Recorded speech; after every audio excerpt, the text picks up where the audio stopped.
Olá pessoal do canal Alimentando Corações, estamos aqui iniciando mais um bate-papo e hoje, já que o tema é inovação, inteligência artificial e transição energética, a gente também está inovando.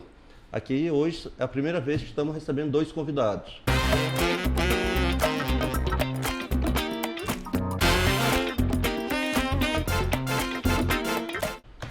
Dois convidados que a gente militam conosco e que tem uma relação também com a academia, com a educação, com a temática que iremos debater. Estou falando aqui do professor Ivan Oliveira, que é secretário de Educação de São Gonçalo do Amarante, e Allan Kardec, que é coordenador de inovação do Centec Ceará. Professor, eu queria que você se apresentasse aqui para as pessoas que irão nos assistir.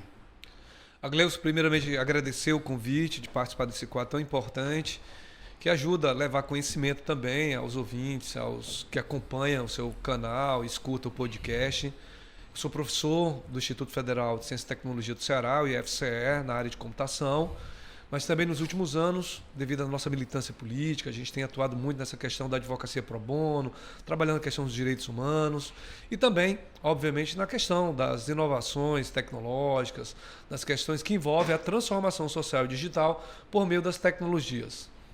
Allan, se apresente aí para os internautas que irão nos assistir. Olá a todos e todas. Agradeço, muito obrigado também aí pelo convite. Sempre é bom estar discutindo essas temáticas emergentes aí, principalmente ao lado do nosso colega Ivan, que é uma figura que eu tenho muita admiração, e por você aí nessa jornada, né, de trazer inovação e temáticas desse porte para a gente poder estar discutindo para o nosso estado principalmente, né? Hoje eu estou coordenando as políticas de inovação por dentro da rede Centec. O Centec hoje ele tem aproximadamente, né, ele compõe 34 equipamentos espalhados no estado do Ceará, e através aí da liderança do presidente Acrisio Sena, nós temos o compromisso junto ao governador Eumano de Freitas de potencializar essas capacidades inovadoras nessas regiões. Basicamente, a gente atua nessa capilaridade de 14 macro-regiões do estado do Ceará, e essas são as temáticas que hoje o Centec vem de forma muito desafiadora empregando, né, dentro da sua estrutura. Inclusive o professor Ivan é um dos nossos parceiros nessa implementação, e não só ele, mas como muitos outros colegas que estão aí nessa frente, né, de militância, trazendo esse debate para a nossa juventude, para poder fortalecer também as questões de acesso ao emprego e renda. E vamos junto nessa luta, como sempre fomos e sempre estamos, né? Já falando aqui do nosso amigo Acrisio Sena, deixar um abraço para ele, leve o nosso abraço para ele, Allan. E quero um dia convidá-lo no próximo ano para ele vir aqui também bater um papo conosco. Mas a primeira pergunta eu queria fazer ao professor Ivan: como é que esse tema da inovação está sendo trabalhado dentro da Secretaria de Educação da Prefeitura de São Gonçalo do Amarante? Na verdade, Aglilson, eu queria só fazer uma correção. Internamente, a Prefeitura, nós nos organizamos, Allan, para o pleito que está se avizinhando. A gente está agora na articulação política, na assessoria institucional, certo. Mas, obviamente, fazendo todo um relacionamento com todas as secretarias. E a educação, estivemos lá até bem pouco tempo, e fazendo com que o nosso ensino consiga trazer metodologias inovadoras, consiga trazer instrumentais que capacite os nossos professores, os nossos formadores a entregar o conhecimento que a pandemia deixou um déficit terrível. Porque apesar de todas as cidades no mundo inteiro ter feito um esforço de trazer tecnologias nos seus processos de ensino-aprendizagem, é difícil do dia para a noite você qualificar os seus professores, qualificar os seus gestores, qualificar a sua rede para poder lidar com essas questões. Mas a inovação não depende necessariamente das tecnologias tradicionais, das tecnologias digitais. Inovar também é fazer uma reengenharia, uma reinvenção na forma de ensinar. Sim. É levar as pessoas da sala de aula para o campo, é tirar os alunos da escola para a comunidade, é abrir as portas das salas de aulas para que as comunidades se conectem ao processo de ensino-aprendizagem e a gente possa, de forma muito tranquila, de forma muito eficiente, capacitar as nossas crianças e os nossos jovens, já que a rede municipal atende prioritariamente o ensino da educação infantil, o ensino fundamental, que está ali o que a gente chama de anos iniciais, que vai do 1º ao 5º ano, e do 6º ao 9º ano. inovação também é você trabalhar no processo de fortalecimento dos sistemas de garantia. Você tem noção, na semana passada nós ganhamos um prêmio, ficamos em primeiro lugar em um concurso promovido pelo Ministério Público do Trabalho, MPT, falando exatamente sobre os direitos de proteção contra o trabalho infantil. Então, inovar é a gente sair da condição de capacitar os alunos do ponto de vista da cognição, do ponto de vista dos conteúdos propedêuticos, mas trazer também um processo de formação integral. Formar o aluno na sua completude, formar o aluno para interagir com o esporte, com a cultura, com a sociedade, para que a gente tenha serenidade e tranquilidade, que no futuro nós não tenhamos um grupo de pessoas pedindo a desconstrução de um Estado. Isso fruto de uma falência, de um processo de formação do ser humano. Então a gente tem buscado inovar por meio desses elementos e, obviamente, quando eu digo que não é necessariamente o aspecto tecnológico, digital, mas também é isso. Tanto é que no município a gente celebrou uma parceria com o Instituto Centec e já peço permissão para deixar um registro. Sim. A gente praticamente tinha vivido décadas de apagão, apesar de governos de esquerda, governos notoriamente alinhados conosco, mas que não tinha dado a verdadeira atenção ao Instituto CETEC.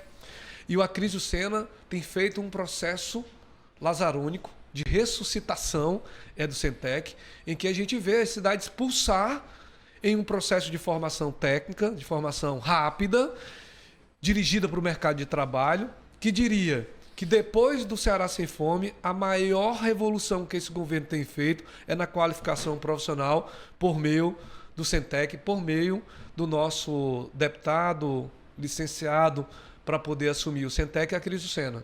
E digo mais, talvez a demanda mais urgente, para além de encher, de superar a fome, é você capacitar as pessoas para poder ter acesso ao mundo do trabalho. O mundo do trabalho não se dá somente por meio de um acesso via academia.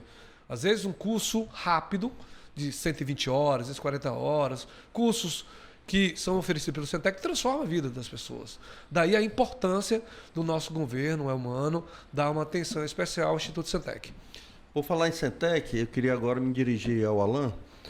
Você, na sua apresentação, falou que coordena o setor de inovação. Desculpa. E a gente está levando vários cursos. Como é que o CETEC está trabalhando essa questão da inovação, Alan?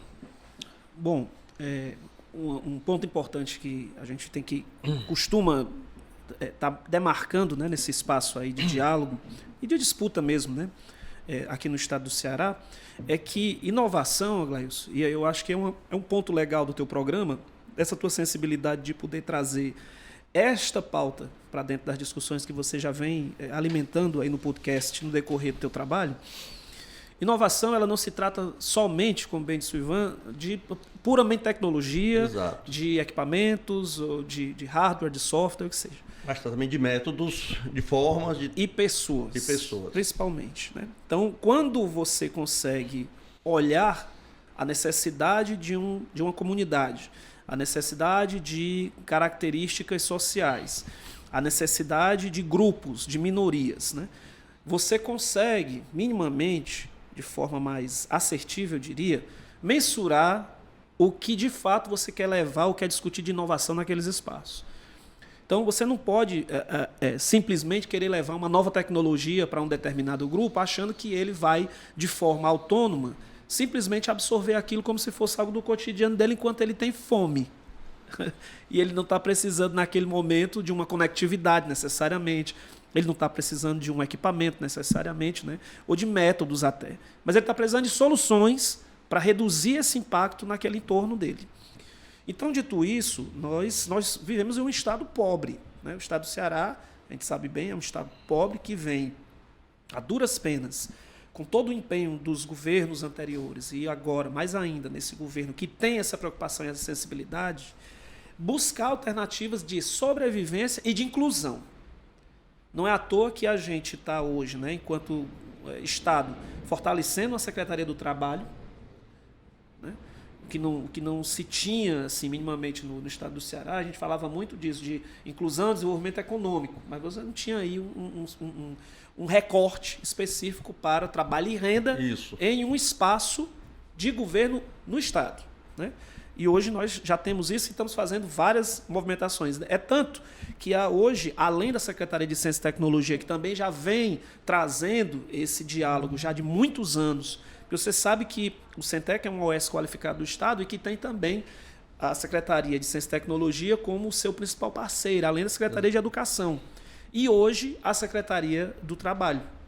Assim como acaba sendo transversal. Transversal total. E aí amplia demais essa visão em torno das pessoas.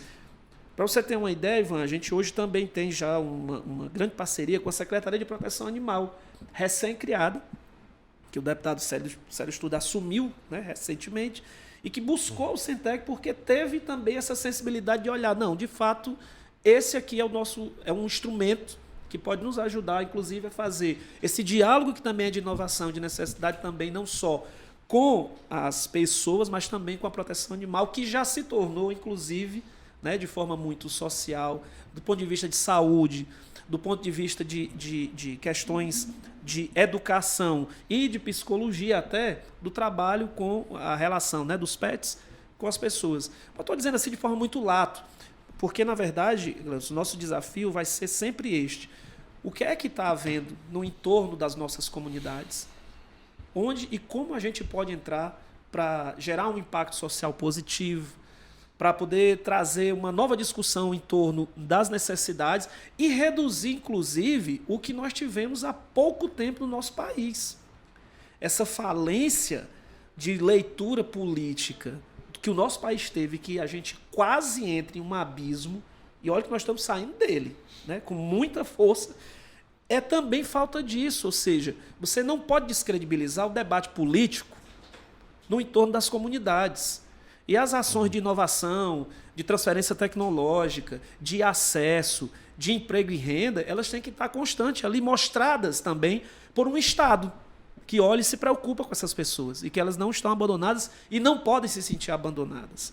Então, eu acho que dentro desse contexto das pessoas, a gente tem um desafio crucial de implementações de inovação, das discussões de transição energética, desse novo apelo que se chama inteligência artificial, que está virando uma bolha. A gente tem que ter muito cuidado. Eu acho que mais à frente aqui no debate, sim, a gente vai entrar nessa questão ética e tal. Com certeza. E é isso. Eu acho que esse é o desafio, sabe? O professor Ivan colocou uma questão, levantou um ponto importante, que é do programa do Ceará Sem Fome. Eu acho que é o maior programa de combate à fome e de segurança alimentar. Uma grande inovação. É tanto que o governo federal pegou e adotou, a partir da experiência do Ceará Sem Fome, o Brasil Sem Fome. Não foi por acaso que foi lançado com esse nome. A experiência do Ceará está sendo uma referência para todo o Brasil. Diante disso, lá dentro do município de São Gonçalo, o Instituto Compartilha, que faz a gestão das cozinhas sociais. E aí, conversando com o Frei Nailson, que é um dos coordenadores do Compartilha, ele me falou da experiência de fortalecimento da agricultura familiar. Um grupo de mulheres que produziam verduras, elas eram beneficiadas pelo programa e hoje elas conseguem vendem seu produto para o Ceará Sem Fome. Então, essa coisa da geração de renda.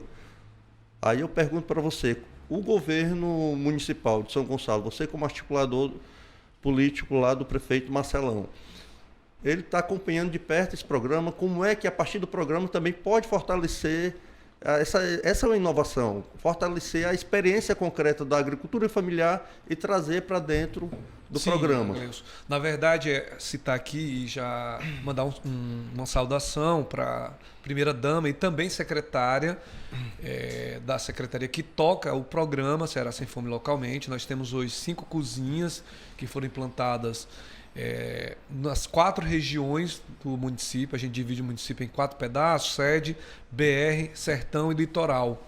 E a gente tem acompanhado com muita proximidade o programa, entendendo que, além de fazer esse papel da mitigação da dor do nosso gonçalense, ele também traz um mecanismo de geração de oportunidades. Tanto é que as pessoas que são beneficiadas, elas comumente fazem parte de outros programas de acesso à renda ou à qualificação. Nós, no município, quando chegamos em 2000 2021, nós tínhamos 2 ou 3 fornecedores de merenda escolar ou de fornecimento de alimentação para os programas sociais, e nós entendíamos que estava errado, porque o município, que apesar de ter o PECEM representando uma parcela pequena do ponto de vista territorial e uma imensidão de território produzindo alimentação saudável, ficar de fora. Nós fizemos um programa de expansão e contratação direta dos agricultores, da agricultura familiar. Hoje nós temos quase 80 agricultores e agricultoras cadastradas e fornecendo alimentação. Então, esse olhar de incluir na economia as pessoas, ele é o exemplo que você teve contato direto, mas nós já estamos fazendo isso desde o nosso primeiro dia. Tanto é que alguns municípios pegaram o valor da merenda escolar e guardaram, porque estava permitido pela legislação você não gastar aquele percentual mínimo que a Constituição e a LDB exige, e a lei do Fundeb. Nós convertemos isso em cesta básica para aqueles alunos que estavam matriculados, fazendo as suas tarefas. Tão importante do que dar acesso à tecnologia e dizer que a gente deu um tablet a cada aluno, que a gente deu um auxílio chamado Auxílio Tecnologia de R$ 2.800 para o professor comprar o computador, a webcam, a mesa digitalizadora. Era também garantir que essas crianças e suas famílias estivessem bem alimentadas. Então a gente converteu essa merenda em kits, que eram verdadeiras cestas básicas, e esses kits tinham a merenda tradicional, comercializada, do mercado privado, mas também tinha os kits de merenda saudável. E aí a agricultura familiar bombou também em plena pandemia, porque é responsabilidade nossa fazer inovação. E aí faço de novo um apelo para a gente poder sair da caixinha da compreensão de que a inovação só existe no aspecto tecnológico. A inovação mais importante que a gente tem que fazer, principalmente a gente que está à frente dos governos, é a inovação social. Porque a inovação social, ela traz todos os outros instrumentais, inclusive a tecnologia, para poder impactar a vida das pessoas. Não só impactar do aspecto comercial, mas do aspecto também da governança. E aí, Agleilson, eu fico muito preocupado quando a gente está em um governo como o nosso, em que a gente tem, às vezes, optado por fazer inovação em caixa preta. O que é uma inovação em caixa preta? A gente usar essas soluções das Big Techs, do Google, da Amazon, e aí esquecer a produção de inteligência local, software livre, soberania digital, que é uma questão tão importante. Se a gente pega produto pronto de fora, é muito fácil. É legal para sair na foto, para sair na mídia, mas do ponto de vista da revolução real, de geração de riqueza, de soberania digital, de soberania nacional, de inclusão das pessoas na economia real, não acontece. Tá? E talvez, se me perguntasse qual é o ponto vulnerável que a gente está vivendo, eu diria que era esse. Porque essa cidade já foi um celeiro de produção de software livre. Em 2010, Luiziane recebeu um prêmio lá no Congresso Nacional da cidade que mais produzia software livre na cidade. Nós não precisamos de uma pandemia para entregar um computador a cada aluno. O então secretário de Educação, hoje governador do estado do Ceará, é humano, entregou um computador, notebook para cada professor. Nós não precisamos de uma pandemia para garantir robótica nas escolas, garantir internet para as pessoas. A gente inaugurou o maior processo de universalização de internet que uma cidade do país já teve. Colocando internet nas praças, colocando internet nas escolas, usando tecnologia de ponta na época sem fio, garantindo integração de sistemas de vídeo monitoramento, qualificação da Guarda Municipal. Então, uma cidade como a nossa, um estado como o nosso, que já foi pioneiro nisso, não pode ser seduzido em entregar tecnologia em caixa preta. Eu acho que nós temos o dever,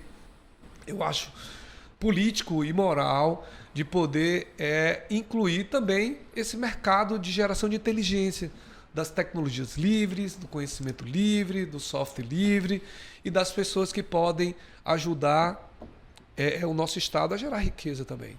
Eu queria agora perguntar ao Alan, nós conversamos aqui sobre o Ceará Sem Fome, que além da distribuição do alimento, dos objetivos do Ceará Sem Fome é ter uma meta de tirar o Ceará até 2030 do mapa da fome, nós eliminarmos esse mal no nosso estado. O Ceará quer partir na frente, é o primeiro estado do Brasil a sair do mapa da fome. E o governador, junto com a primeira-dama Lia de Freitas, que coordena o Ceará Sem Fome, tem um objetivo também de trabalhar a qualificação profissional, trabalhar a empregabilidade das pessoas que estão dentro do programa, são beneficiados pelo programa. Eu queria ver como é que o Centec está trabalhando essa questão, porque é uma política transversal, tem um fórum do Ceará Sem Fome, composto por várias secretarias, composto pela sociedade civil, e esse debate é bem pertinente. Como é que você prepara as pessoas para que daqui a pouco elas possam ter um trabalho e elas possam se autossustentar, que o objetivo é esse. Eu queria ver como é que o Centec está trabalhando essa questão. Na verdade, isso foi uma iniciativa que foi colocada, foi um desafio, né, também, que foi nos dado pelo governador Armando de Freitas, de pensar em uma estrutura de qualificação que conseguisse abarcar as 14 macro-regiões, independente dos equipamentos do Centec, que ela fosse descentralizada do modelo atual e fosse também vista como uma ferramenta para preparar esses futuros estudantes, vamos chamar assim, para o mercado de trabalho. Não só com conteúdo que tem a ver com disciplinas mais voltadas à produção no campo, mas também as disciplinas de tecnologias emergentes, energias renováveis, economia do mar, entre outras. Então, para isso, Aglaíus, nós vamos iniciar agora em janeiro um programa chamado Qualificar Mais. Esse é um programa que tem uma característica revolucionária para o estado do Ceará, tendo em vista que é um compromisso, porque está dentro da pauta do Ceará Sem Fome, como um dos componentes, como você bem colocou, e é uma preocupação do governo de também não só reduzir, minimizar os impactos da fome do nosso estado, mas como também proporcionar, uma vez que essa questão da soberania alimentar ela começa a ter ser fortalecida por outras frentes, você tem a qualificação profissional ali engatada no processo de inclusão. Então, Qualificar Mais, que é uma parceria do governo do estado do Ceará com a Secretaria do Trabalho e o Centec, ele visa o quê? São mais de... A gente está prevendo aí, Ivan, uma qualificação em torno de mais de 20 mil pessoas no decorrer de 2 anos. Legal. Iniciando pelas regiões da Macro 3, que a gente chama, que é justamente onde pega, né? São Gonçalo, por exemplo. Mas não só isso, até o meio do ano a gente já prevê no plano de trabalho que isso aumente para outras 2 macro-regiões, para que a gente em 2024 consiga fortalecer de fato essa entrada dos cursos. São cursos que vão desde corte e costura até desenvolvimento front-end, desenvolvimento back-office, que entra na parte da computação, de jovens em situação, né, de vulnerabilidade, a priori, né, mulheres, grupos mais marginalizados e que também estejam parados ali pelos equipamentos do Ceará Sem Fome. Então, assim, é muito legal você tocar nesse assunto, Aglaíus, porque você veja que nós estamos na mesma pauta, na mesma página. As preocupações elas estão em torno de um mesmo projeto e de uma mesma finalidade, que é constantemente estar trazendo para o povo do Ceará essas oportunidades, sem deixar de ver o que de fato precisa naquela ponta que muitas vezes a gente meio que esquece, que é a fome.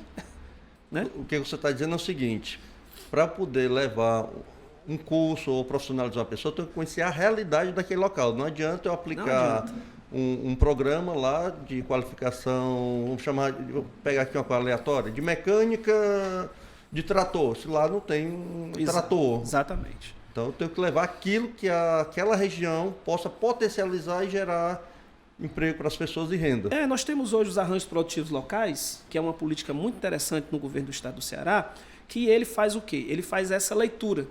Os arranjos produtivos locais você consegue mapear por dentro dessas 14 macro-regiões exatamente as tendências e as características que são adversas daquela região. Então, por exemplo, você tem uma região de laticínios, né? Então você leva para lá... A bacia ali da Morada Nova. Pronto, você leva para lá a qualificação que atenda essa demanda.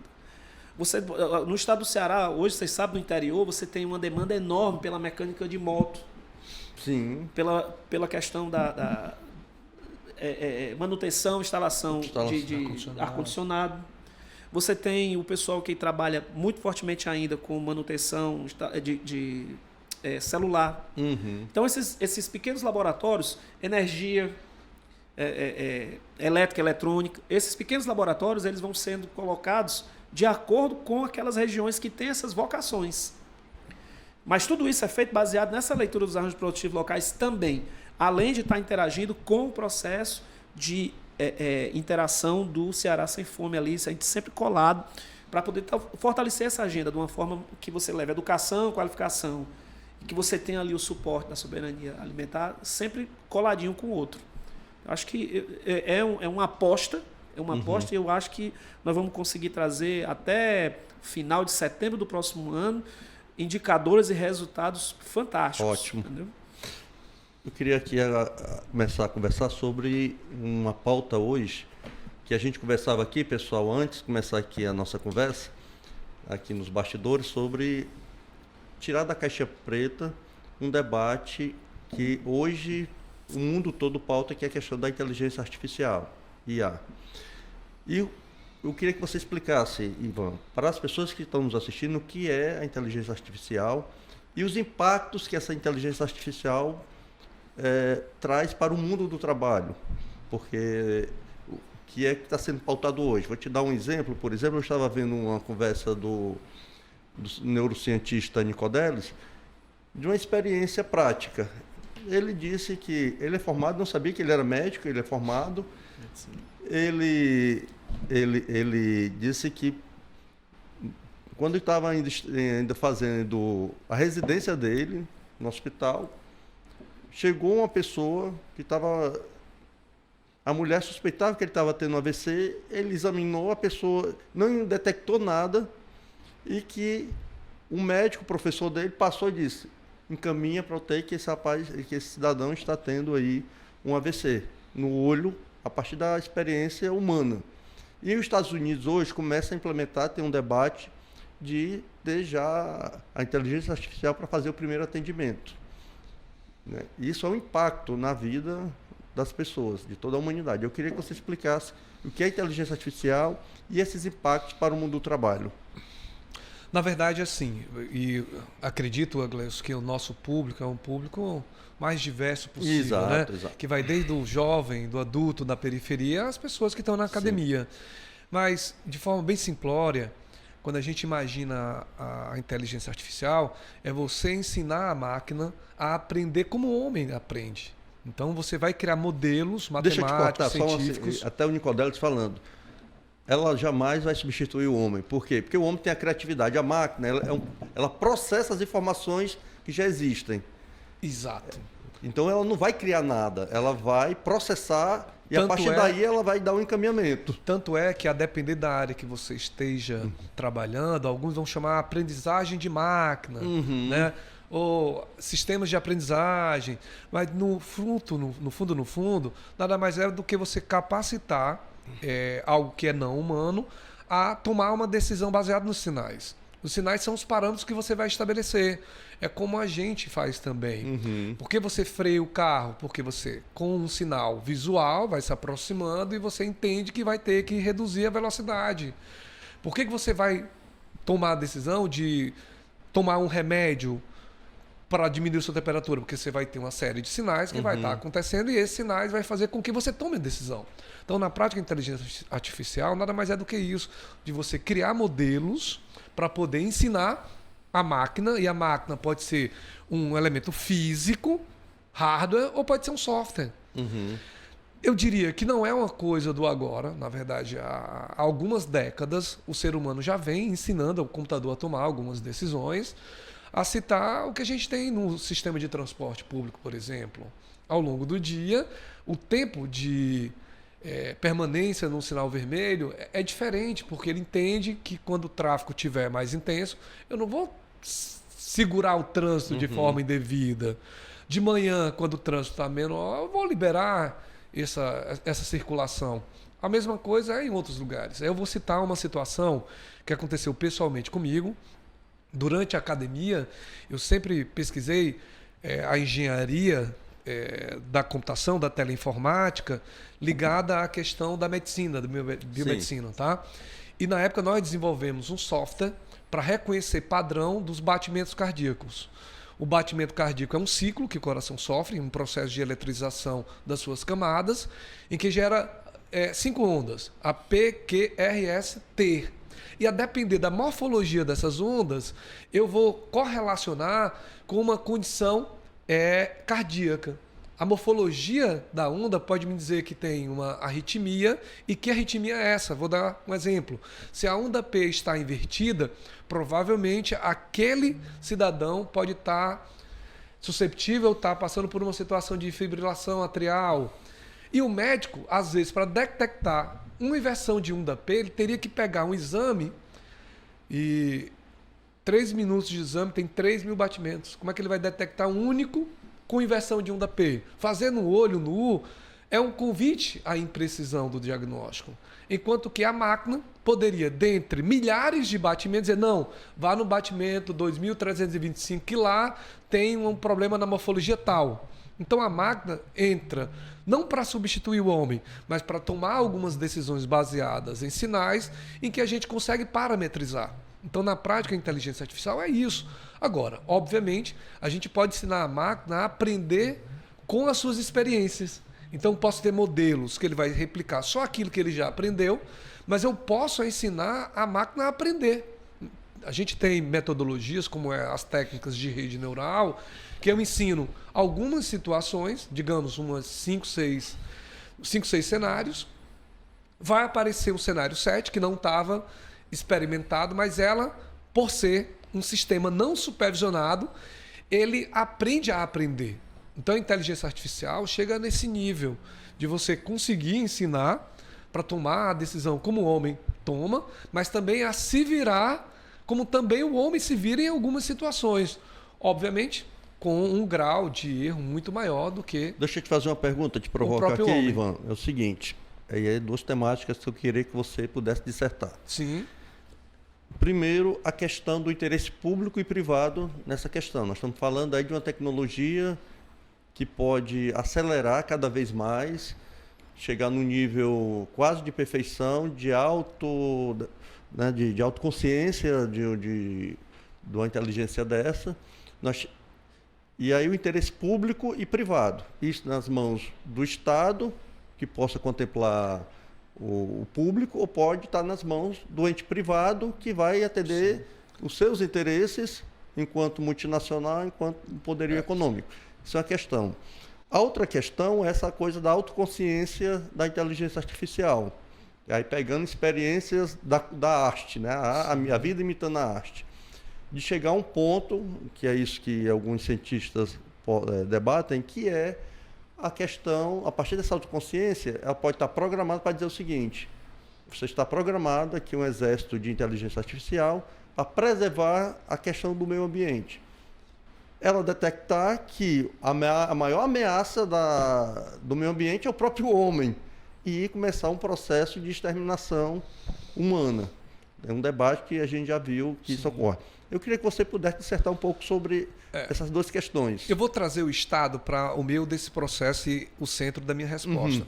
O Estado sempre teve o papel de regular, de estabelecer limites, e depende do que a gente esteja falando, na verdade.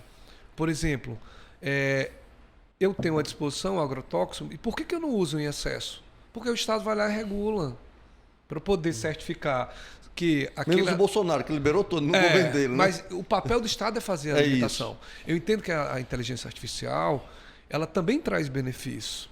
Obviamente, a gente tem aquela figura quase que cinematográfica do robô substituir o homem.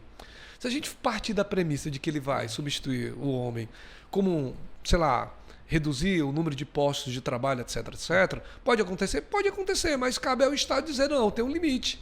Até porque os benefícios que hoje a inteligência artificial traz, eles são muito maiores. Ele tira, por exemplo, o homem da exposição de certos trabalhos que tirava, inclusive, alguns anos de vida daquele homem, entende? Ela traz a possibilidade da gente fazer cirurgias que outrora a gente não conseguia fazer porque a capacidade nervosa do homem para uma dada precisão era impossível fazer, enquanto um sistema inteligente é capaz de fazer, entende? Hoje, um sistema automobilístico com elementos de inteligência artificial torna o andar mais seguro. Mas, quando eu digo que isso aqui vai, por exemplo, substituir os motoristas, quando vai substituir o trabalhador, etc., etc., de novo, cabe ao Estado fazer a limitação. Eu sou de uma tese de que não cabe ao Estado limitar o desenvolvimento tecnológico. Cabe ao Estado limitar a sua aplicabilidade. Regular. Regular. E é o papel sociológico do Estado fazer a regulamentação. Exato.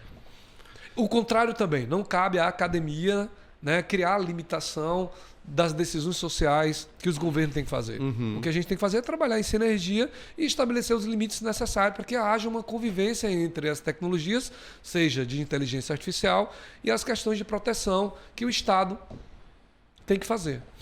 E eu queria ouvir aqui agora do Alan, o Centec está acompanhando esse debate e como é que o Centec está se preparando para acompanhar esse desenvolvimento tecnológico, no caso a inteligência artificial. Não, assim, totalmente de acordo com a explanação que o Ivan colocou, de forma muito fácil, inclusive, para os nossos telespectadores poderem acompanhar o raciocínio. Porque, veja, o pós-pandemia nos colocou grandes novos desafios, né? Primeiro porque ele mudou consideravelmente o nosso comportamento de consumo. Isso é claro. Ao ponto em que muitas tecnologias que hoje a sociedade tem acesso, ela nem se preocupa em saber como funciona. Ela simplesmente usa. Usa, não precisa. Consome. Baixa o app e usa, né? Ou seja, não passa pela cabeça dela a preocupação de, rapaz, e afinal, como é que isso aqui funciona? Para onde é que vai isso? Como é que isso é tratado e tal, né? E aí, a partir desse pressuposto, a gente também percebe o seguinte, nós criamos aí 2 cursos bem interessantes, inclusive eu acho que o de hidrogênio rodou lá no São Gonçalo, né? A gente fez um curso de hidrogênio verde, com o uso do ensino à distância, de plataforma que é o Centec Academy, que foi lançado recentemente pelo Centec, o curso de hidrogênio verde e um curso de inteligência artificial. Aí você pergunta, e qual é a abordagem disso? É para você programar um robozinho para inteligência artificial ou para você ser um engenheiro em hidrogênio verde? Não. É o trabalho de introdução de lógica. O que de fato é isto? Primeiro eu levo para esse jovem o conceito que traz uma discussão muito anterior a como fazer um robozinho para resolver um problema. Eu estou falando do robozinho para ficar mais fácil de entender, porque hoje a gente já sabe que no nosso WhatsApp a gente é bombardeado por robozinhos que ficam ali se passando por seres humanos para vender uma coisa, para resolver um problema e tal. E hoje tem muita área nesse campo de desenvolvimento, né, dos autônomos, da programação autônoma, em que os jovens estão entrando nisso para poder desenvolver cada vez mais robozinhos mais aperfeiçoados, bots, né, que já estão não só no WhatsApp, mas já estão na telefonia direta, que já estão nos carros para tomada de decisão, coisa do tipo. Então eu acho assim, o Centec ele se preocupou, na verdade, em não trazer para o campo do desenvolvimento de software, por exemplo, mas sim para o campo do entendimento da lógica de como aquilo se dá e dar pequenas pitadas de exemplos práticos de como utilizar, como é o caso do ChatGPT, do Bing, do Bard e muitas outras ferramentas que já estão aí disponíveis. Agora só para pegar um gancho rápido sobre o que o Ivan trouxe para o poder público, eu também até fiz uma breve anotação que é o seguinte, o Estado, por exemplo, né, que ele tem plenas condições de desenvolvimento, de trazer para ele pesquisa e desenvolvimento, ciência e tecnologia de forma ampla em todas as suas pastas, para a aplicação de políticas públicas. Quando a gente provoca dizendo, sim, mas até que ponto um Estado tem as Big Techs como a sua única ferramenta, a sua única tecnologia? Até que ponto ele vai continuar investindo em grandes estruturas de Big Techs que não são dele e que ele poderia estar se apropriando disso? Como é que o Estado vai conduzir, por exemplo, os próprios bots que vão estar dialogando com a comunidade? Não tem como mais o Estado ter um time de seres humanos gigantesco para resolver um problema de uma teleconsulta, por exemplo. E muito menos aumentar a exposição de risco a esses humanos, quando na verdade ele poderia estar, ao mesmo tempo, trazendo tendências de ferramentas com IA para poder servir como um canal de comunicação com o usuário do serviço público, ou dentro lá da saúde, como o Ivan bem colocou, de ferramentas que possibilitem que o humano tenha uma segunda opinião e que não deixe essa opinião somente com uma máquina, porque como você trouxe logo no início aí, né, da discussão que você viu, basicamente é isso, né? Eu entraria aqui e uma máquina daria o diagnóstico preliminar. Mas eu também acredito que o Estado tem que ser o regulador dessas tratativas e que não há possibilidade, a meu ver, somente agora falando como um acadêmico, né? O meu campo de estudo é inovação social, então eu fico muito focado nisso, né, nas condições daquela comunidade para trazer soluções e transformações para aquele local. Eu não vejo a possibilidade de uma substituição. Eu vejo, na verdade, a diminuição de exposição a riscos para aquele humano, mas vejo o desafio mortal, eu vejo como mortal, que é preparar a juventude para esta nova era. Como é que a gente prepara essa juventude para essa nova era? Me permita, Alan, fazer uma colocação importante. A gente é da geração que na nossa infância assistiu o Jetson e lá tinha um humanoide, né, que substituía a empregada doméstica. Exato. E isso traz para o agora a impressão de que a inteligência artificial tem que ser expressada necessariamente em um humanoide. Não é verdade. E aí eu trago a questão da Big Tech, que hoje representa um risco. A inteligência artificial que mais desestabiliza o Estado, e não é só o brasileiro, é a condição da geopolítica mundial, são aquelas usadas por meio das mídias sociais. Ali tem lá a inteligência artificial fazendo com que uma massa siga o que elas querem que seja seguido. Se não houver uma interferência do Estado, e interferência não no sentido de limitar a liberdade de expressão, seguidor na mas essência, expressar, né, aquilo que o Estado tem que garantir, que é uma paz coletiva. Entenda, aquilo que aparece na sua timeline não é decidido por um dono de um X, o antigo Twitter, o Facebook, não é a máquina decidindo. Ele diz quais são as premissas que você quer. Quero que um dado pensamento seja maior do que um outro pensamento. É o que vai acontecer, é uma máquina cirúrgico inteligente, e sutil, viu? Né? Cirúrgico, silencioso, invisível. E detalhe, essas tecnologias são tecnologias digitais, emergentes, são invisíveis porque não acontece como a energia que a gente vê, como a questão das telecomunicações que a gente pega. Não. É aquilo que a gente consome.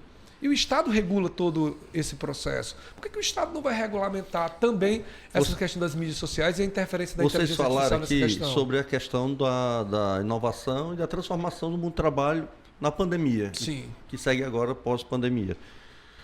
E que a gente vive vários serviços, né, fast food e tal, vários serviços que hoje aumentou o comércio online, tudo isso tem a ver com inteligência artificial. E nós temos hoje uma precarização do mundo do trabalho, que são aí os apps. Isso é uma precarização.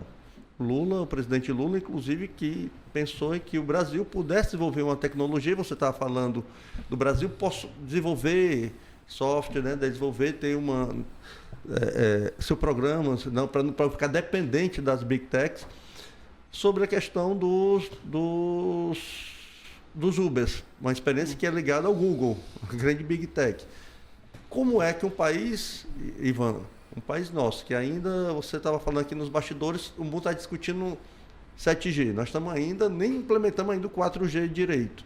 Como é que a gente pode desenvolver tecnologia para disputar, não o mercado, mas para criar, dentro do seu país, dentro do Brasil, as condições para que esses trabalhadores uberizados não possam ser escravos do Google da vida, por exemplo.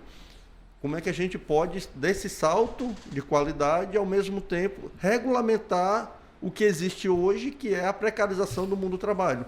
Porque esses trabalhadores pegam o seu bem, que é o seu carro, ele vai acabar com esse bem, talvez não tenha capacidade de renovação, e vai trabalhar feito um louco, mais de 12 horas por dia, para poder garantir a renda da família. E isso é precarização do trabalho.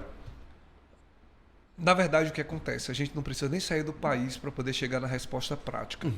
Em São Paulo, o Edinho, do PT, inclusive, sim. Ele criou seu próprio Uber. Ao invés de parte do valor da corrida ir para uma entidade que lucra e gasta seu recurso fora do país, evasão de divisa, ele promoveu a entrega de uma tecnologia livre, desenvolvida no próprio município, em que os trabalhadores se juntam por meio de uma associação. Então já vai dividir custo, vai ter acesso ao lucro, vai ter acesso a uma riqueza que outrora ficava numa Big Tech. Então a inovação social ela tem que estar acompanhada da inovação tecnológica.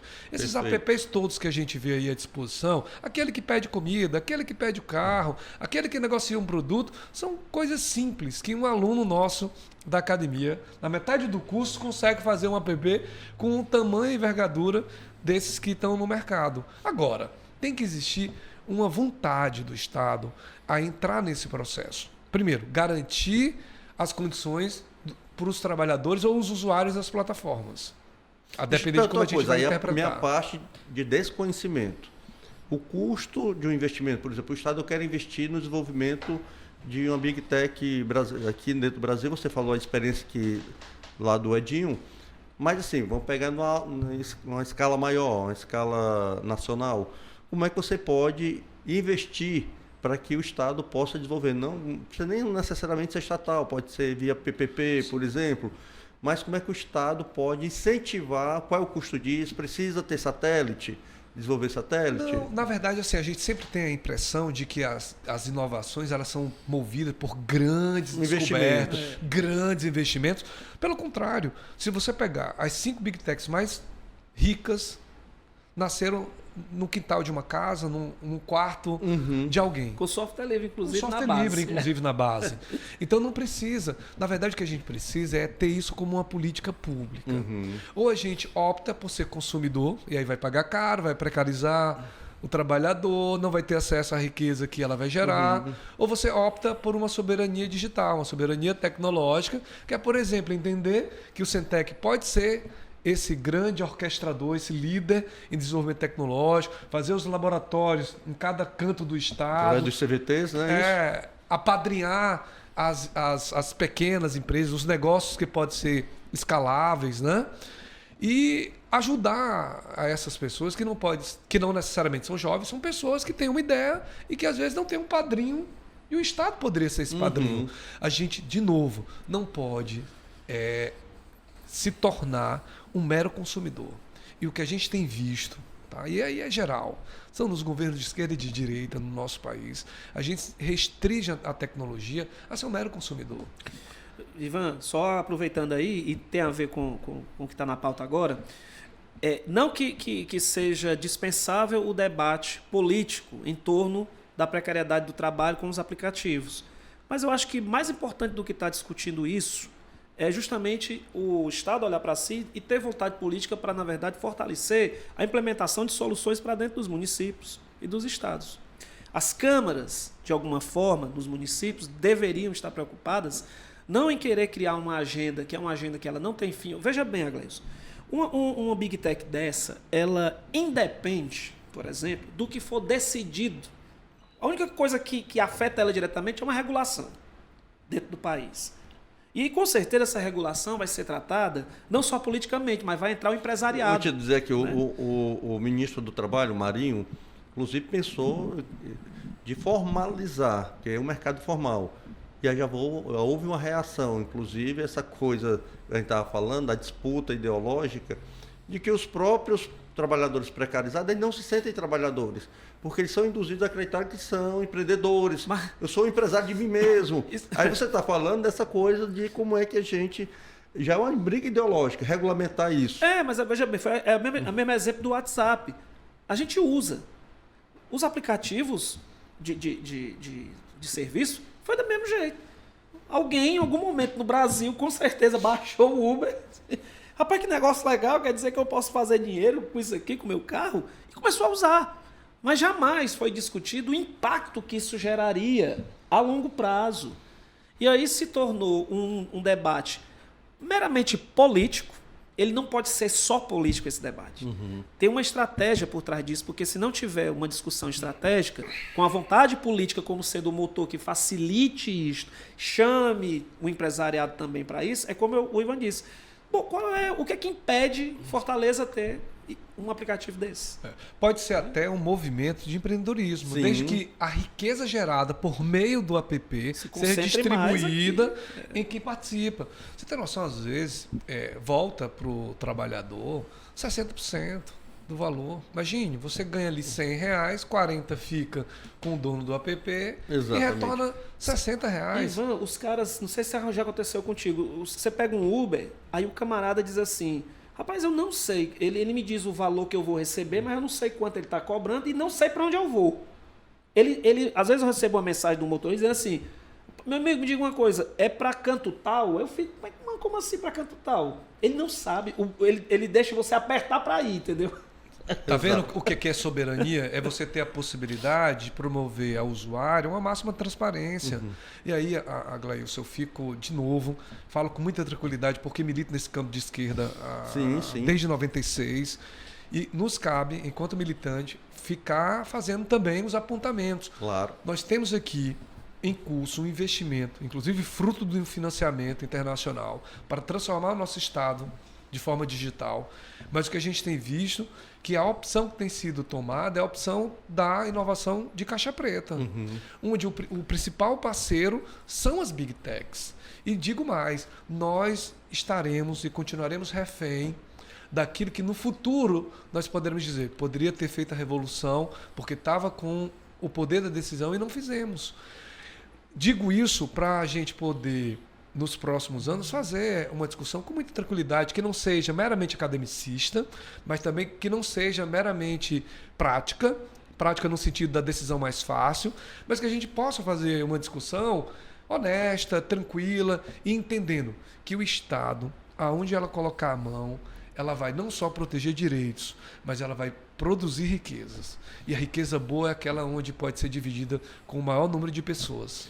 Eu queria que agora que a gente conversasse um pouco sobre a questão da transição energética. O mundo hoje clama, debate a substituição dos combustíveis fósseis por energia limpa, chamada energia limpa, que são energia eólica, energia solar e o hidrogênio verde.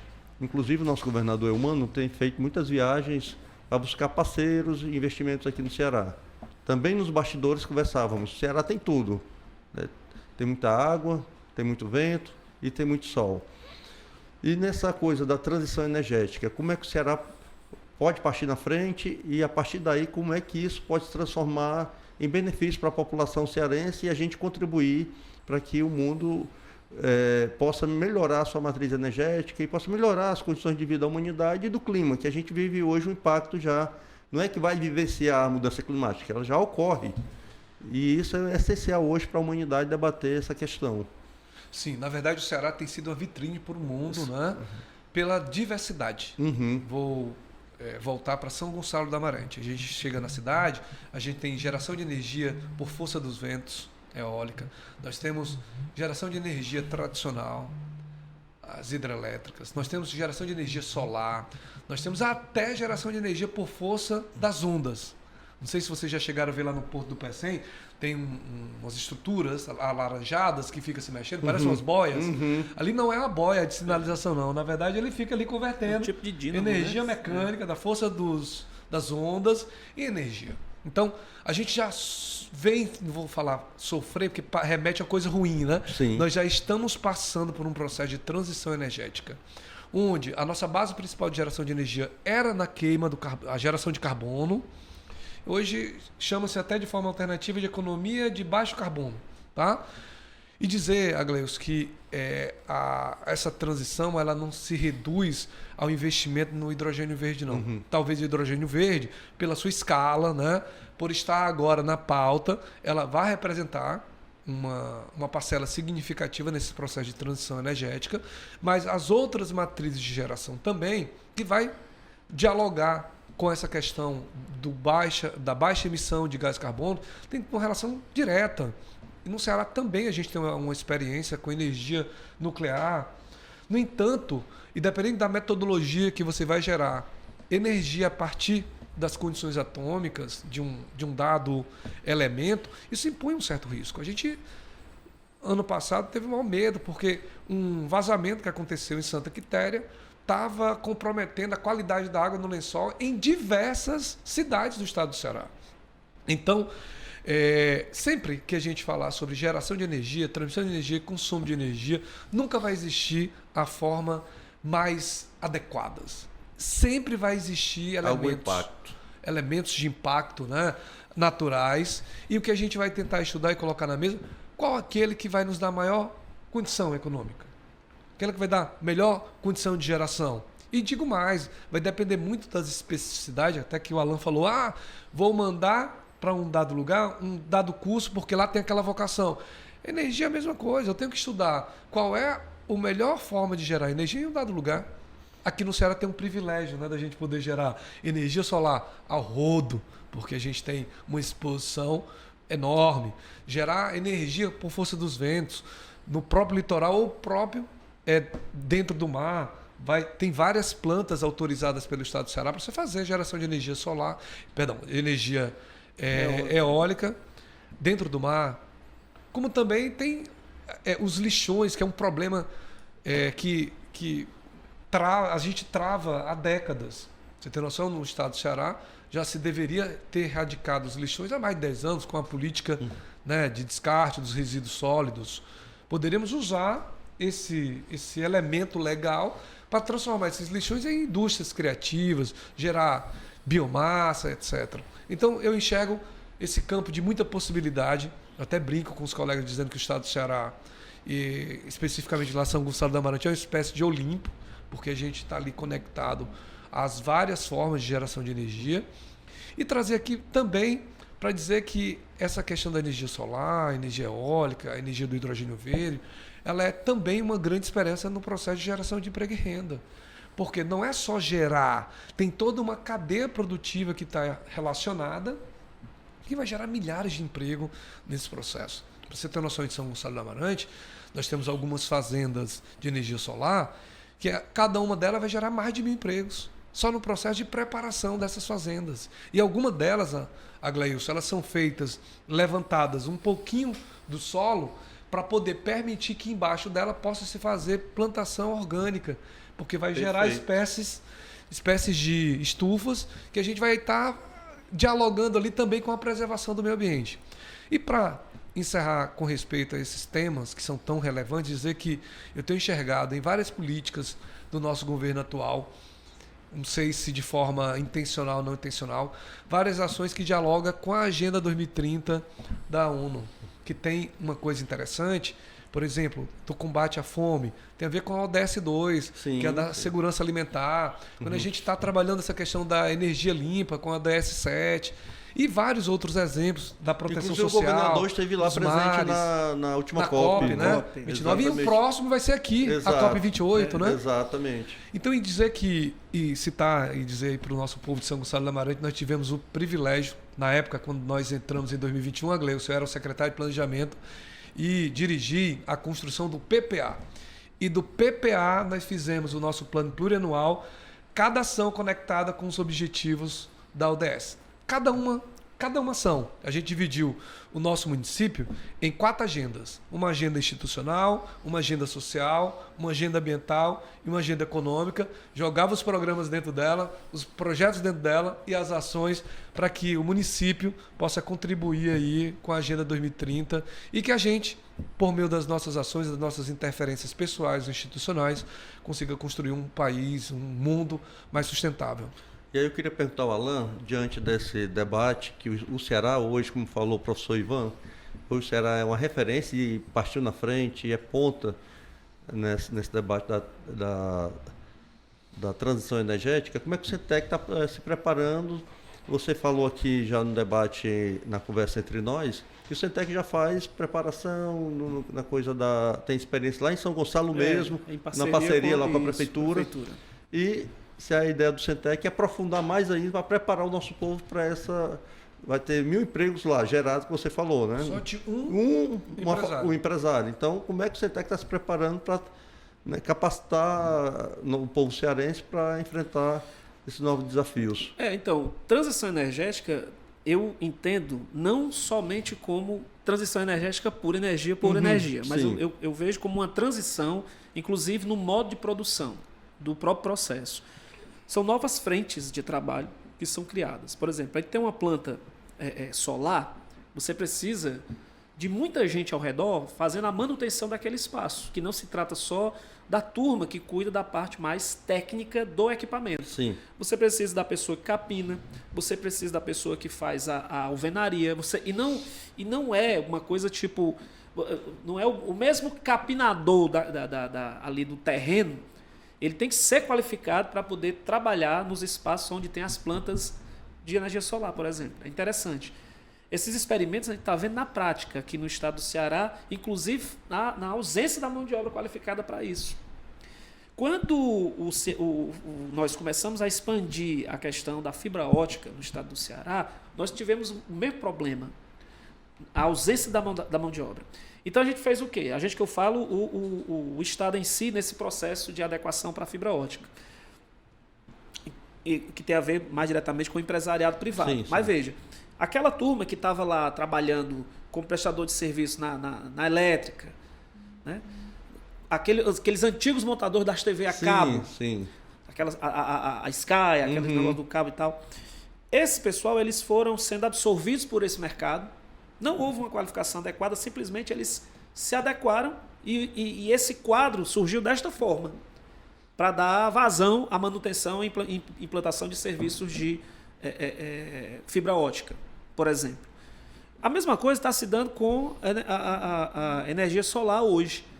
Mão de obra qualificada. Então, o Centec ele está fazendo o quê? Ele já está pegando disciplinas de cursos como manutenção de celular, manutenção de refrigeração, manutenção elétrica e tal, e adequando a uma disciplina mais atual para preparar aquela mão de obra que vai lá para dentro dos espaços onde tem plantas de energia solar. E são plantas enormes. Não é uma coisa pequena. Pequena você vê que já é grande em experimentos mais nossos, por exemplo, de parceria mais técnica ali num CVT. Mas quando você vai para dentro mesmo do mercado para ver quem é que está fazendo esse negócio rodar, começou a fazer rodar de fato, são plantas gigantescas que precisam de uma mão de obra qualificada imensa. Mas veja, nós não conseguimos, por exemplo, sofisticar a mão de obra e o impacto no entorno de onde estão as torres eólicas. E hoje já se transformou num debate de uma agenda negativa e não positiva do resultado, né? A eólica chega, ela tem um compromisso de manter aquele entorno, né? Para dar, enfim, qualificar a mão de obra, deixar o impacto menor possível para aquelas famílias aqui no entorno, o que não se deu. Então, o que foi que faltou? Faltou o olho do Estado?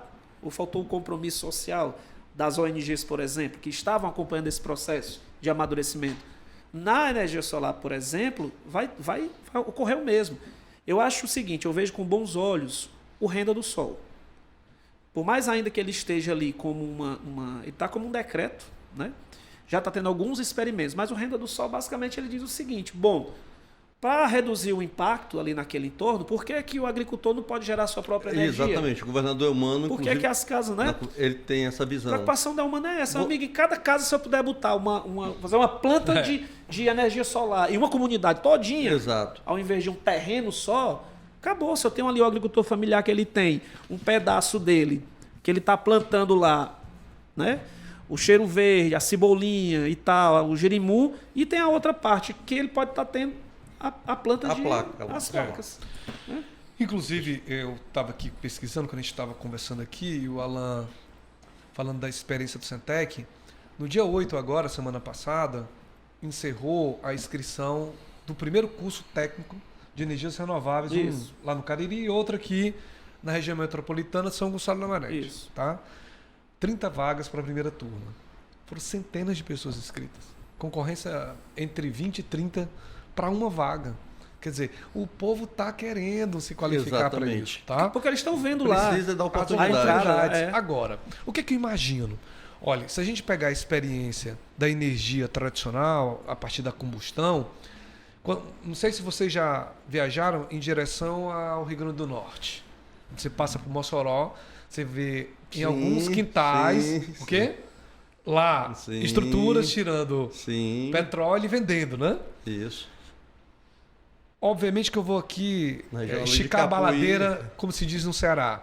Mas você poderia ter indústrias de geração de energia em assentamentos. Exatamente. Que poderia reduzir Perfeito. o valor pago, compensar e ainda vender e gerar renda. É isso. Até porque o estado do Ceará nós temos esse privilégio, né, de ter sol em todo canto onde você vai. Mesmo nos lugares onde são montanhosos, você consegue fazer isso. Agora, tem que ser feito de forma estruturada, porque senão essas placas também pode virar aquela parabólica que não funciona mais, mas está eternamente lá em cima da sua casa, porque não tem alguém... lixo eletrônico. Então tem que formar também as pessoas para dar esse suporte, um suporte mais empresarial, mas também um suporte mais doméstico. Nós estamos conversando aqui, já caminhando aqui para o final, pessoal. Quero agradecer e pedir a você que vai nos assistir que possa clicar, seguir nosso canal Alimentando Corações e possa curtir. E aí, nós estamos falando de temas aqui que são debate o mundo faz. Inclusive tem a ver com soberania nacional, tem a ver com poder econômico e político e influência no mundo, porque quem tem energia e autossustentável na energia, e quem tem conhecimento parte na frente. Exemplo aí da China, que saiu de um país completamente ainda agrário, semifeudal, com estrutura semifeudal, e hoje é um dos países mais desenvolvidos. Sim. Porque ela tem energia e ela tem conhecimento. E hoje tem a polarização, hoje no mundo praticamente, você vê Estados Unidos, a grande nação imperialista do mundo, querendo impor o seu modelo, e tem a China do outro lado. E o Brasil tenta se inserir. O Brasil avançou muito tecnologicamente. Houve um processo houve um golpe contra a presidenta Dilma, que houve um retrocesso, tanto nos investimentos. Vou dar um exemplo para vocês. Nós descobrimos, quando foi descoberto o pré-sal, foi a Unicamp que fazia pesquisa lá onde detectou o pré-sal, porque é muito caro fazer aquelas pesquisas. A robótica vai lá, a perfuração é de diamante, porque é alta resistência, para detectar. E o grande debate no mundo é que os Estados Unidos é o país que mais precisa da energia fóssil, do combustível, e queria controlar aquele modelo de nacionalização do pré-sal. E a gente houve retrocesso e basicamente hoje somos exportadores de alimentos. E só exportar alimentos a gente não vai conseguir atingir um patamar de desenvolvimento econômico e social que nós queremos. Então esse debate é o debate que tem a ver com o futuro do nosso país, consequentemente, do nosso Estado. E aí eu pergunto para vocês, para a gente finalizar. Isso tem a ver com a questão política e ideológica. Sim. Isso é que modelo nós queremos daqui para frente. E a gente falando aqui, como se a gente não pode separar isso da política. Como é que o Brasil está preparado hoje e como é que a gente pode elevar o nível da consciência de que precisamos desenvolver energia, a forma de energia, não só atrair parceiros, como é que a gente pode estar debatendo a transição energética e se inserir isso, o Brasil como uma vitrine hoje para o mundo. A gente viu a participação do Brasil na COP, por exemplo. Sim. A participação do Lula nosso presidente foi muito importante, porque aqui o Brasil também tudo é uma referência hoje, se reinseriu nesse debate da mudança climática e tal, e o Brasil surge como uma potência, mas ao mesmo tempo tem aquele nosso complexo, qualquer aprendiz de ditador pode ir desconstruir. A nossa elite é muito atrasada nisso, mas não há soberania se não houver esse debate que a gente está fazendo aqui. Conhecimento das novas tecnologias, casado com o controle dessas novas energias que estão surgindo. Na verdade, Agleilson, isso é uma decisão de Estado, Estado com E maiúsculo, porque a tecnologia qualquer país pode produzir, todo mundo está produzindo. Uhum. Eu diria que é uma decisão que envolve mais ciências e menos academicismo, mais estados, menos... Você falava aqui nos bastidores, o professor Ivan estava falando, e não é aquelas teses mirabolantes só dissertativas, não é experiência. Como é que aquilo que eu vou debater na academia pode impactar na vida real da sociedade? Quando eu digo menos academicismo, não estou fazendo um apelo ao conhecimento. Sim. não científico não, pelo Claro. contrário, a gente pode popularizar a ciência. Exato. Tanto é que talvez um dos grandes desafios dos governos é conseguir popularizar a ciência. Há 20 anos, por uma criação do governo Lula, a gente todo ano faz a Semana Nacional em tributação à popularização das ciências. Uhum. Mas é uma dificuldade tremenda, porque, na verdade, quem gera ciência no nosso país está muito restrita à academia, e a gente tem que abrir as portas da academia para popularizar o conhecimento. Por isso que eu digo, mais ciência e menos academicismo, mais estados e menos setor privado em tomar as decisões que envolvem essa questão da transição energética. Obviamente, quem vai lidar com isso não é o Estado, eu acho que não é papel do Estado fazer isso. Mas pode ter as PPPs que... Pode inclusive, ter, mas a decisão é uma decisão conjunta. É como está acontecendo agora, num estado como o nosso. Imagine, nosso financiamento agora, Lula assinando na semana passada, a gente estava optando pelo saneamento básico. Exatamente. Enquanto outras regiões já tinham feito investimento. Exatamente. Porque é uma decisão de Estado. Então são decisões que são coisas que não é do agora, mas que envolvem decisões duras de que se ninguém fizer, não vão sair desse estágio da precarização. É isso. Alan? Olha, o Ceará, o estado do Ceará, ele tem tido um grande protagonismo nessa retomada da democracia do nosso país. E, inclusive, eu digo isso porque nós temos hoje o ex-governador e atual ministro da Educação, Camilo Santana, que foi dada a ele a missão, inclusive disso, da popularização da ciência, fortalecida ali com o Ministério da Ciência e Tecnologia, por exemplo. Exatamente. Né? Então nós temos, eu vejo como grandes possibilidades. A eleição do nosso governador Elmano foi uma resposta a essa necessidade de transformação. Quando você tem uma eleição tão dura, concorrida, e você ganha de forma massiva num primeiro turno, isso é uma coisa para você ficar fazendo uma leitura constante. Né? Por quê? Porque quando isso ocorre, eu entendo que isso ocorre por um pedido urgente de transformação. E ele recebe esse desafio com bom grado, porque ele entende do Ceará.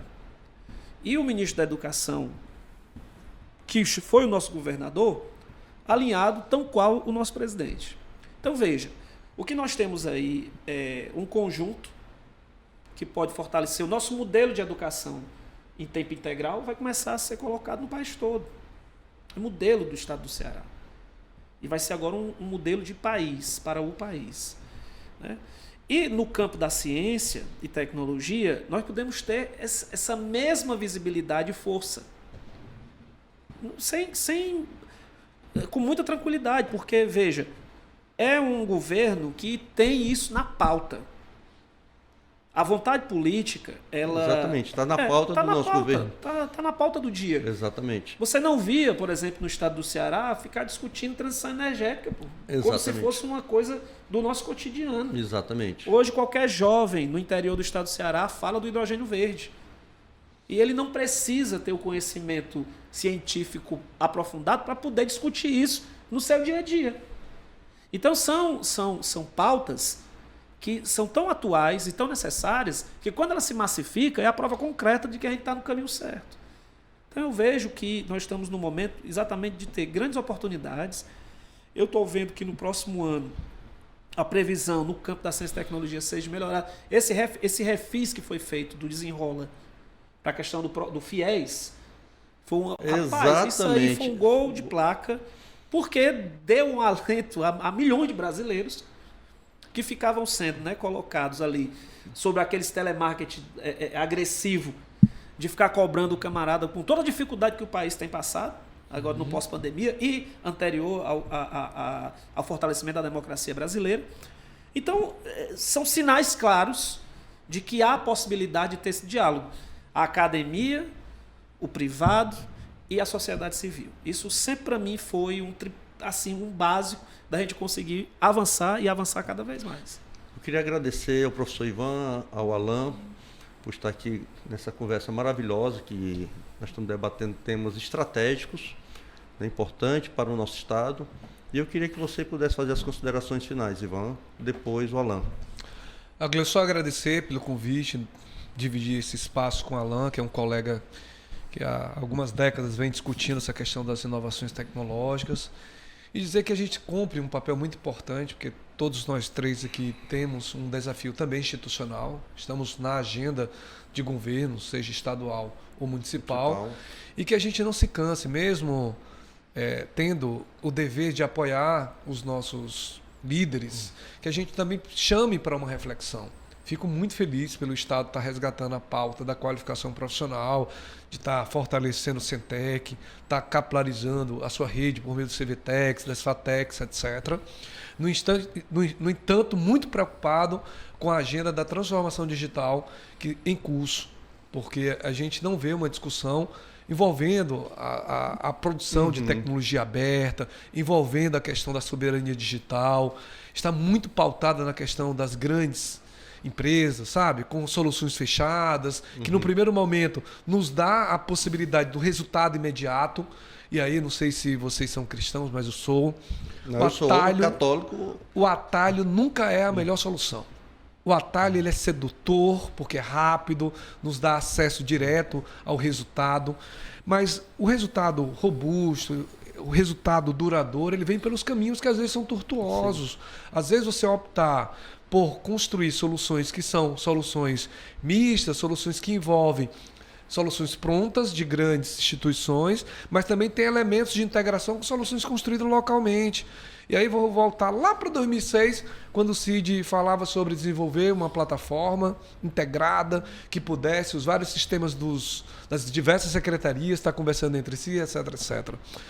E agora a gente indo num processo em que a gente fica cada vez mais refém da Amazon, cada vez mais refém do Google, cada vez mais refém de soluções que, inegavelmente, cumpre a tarefa do resultado, mas que limita a soberania digital da gente. Então é mais deixar esse recado e dizer que a gente tem muita tranquilidade em entender de que a opção que o Cearense fez é a melhor opção, é a opção mais adequada para o desenvolvimento do nosso Estado. Nós estaremos ali de forma inconsequente, trabalhando para que esse governo dê certo, mas também fazendo esses apontamentos necessários para que a gente possa, de forma muito honesta, muito direta, contribuir. Não só ficar no campo da crítica, mas também contribuir de forma efetiva.